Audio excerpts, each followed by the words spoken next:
Hello, nandito naman tayo sa property 2 containing an area of 180 square meters. So ito yung gate, makikita ninyo meron na siyang fence. Kumbaga hindi nyo na kailangan pang magpabakod, pupuntahan na lang at napakaganda ng gate. Tara, pasok tayo.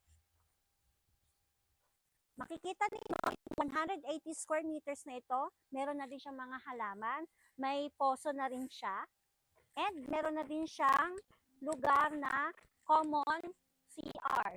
So, meron na din siyang ng poso negro.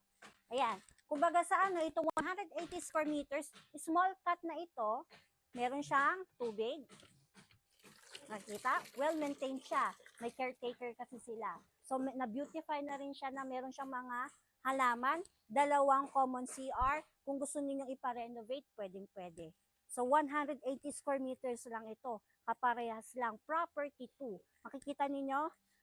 TCT. Okay. May ilaw. Okay. So, meron na din tong linya ng kuryente. Ito si, pamangkin ng caretaker. Ayan, makikita ninyo may ilaw. Kumbaga, kung bibilhin na ninyo yung property, magpagawa na lang kayo ng kubo. Ayan. Ilaw. May mga nabibili naman ng mga bahay kubo na dati nang gawa, ilalagay na lang dito. Pwede na to. Ayos to. TCT title. Napakagandang investment.